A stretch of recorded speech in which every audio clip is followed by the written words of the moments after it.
जेवढ्याची तेवढी लंबी दिल्ली करून नाही का. असं करता करता भगवंतानं आपल्याला ज्यावेळेस भगवान शिवजीला कळलं की या बाबाचा अवतार झाला, मी किती युगापासून याची वाट बघत होतो, असं जेव्हा माहीत झालं नारदानं सांगितलं का भोलेनाथजी बसूनच आहेत का तिकडे, तर त्यानं कार्यक्रम करणं चालू केले नाही का.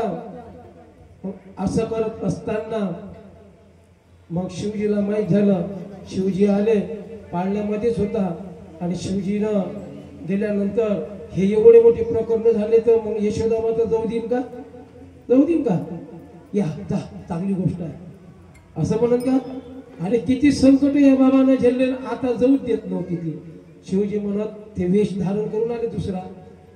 शिवजी म्हणत आई जाऊ द्या ना मला दर्शनाला, चला चला चला चला, कोणा गावची आहे माहित नाही मला, चला जा, आता नाही, ते नाटक नाही जमत.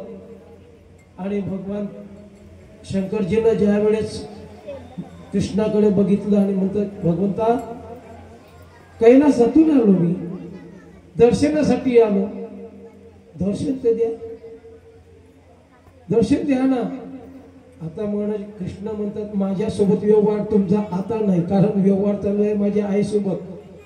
हा मी काय करणार त्याला, ती पहा तुम्ही पहा. विनंती केली पुन्हा, आई जाऊ द्या ना. तिथंच एक योग माया म्हणून होती ती काम करायला, मग ती म्हणते जाऊ द्या ना का, पण तुला माहित नाही का, अरे मी ओळखतो म्हणे त्याला, मी ओळखतोय म्हणे. असं ज्यावेळेस म्हटलं तू ओळखते का म्हणे यांना, हो म्हणे मी त्यांच्या घराजवळच राहत होती. मग तेव्हा जाऊ दिलं.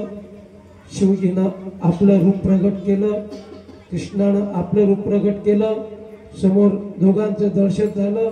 परंतु माघारी मन फिरत नव्हतं शिवजीचं.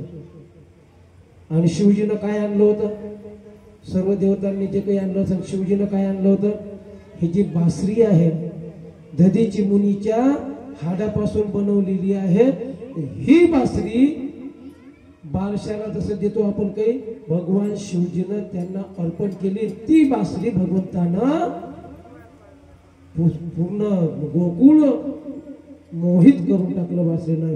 विठाला विठाला विठाला.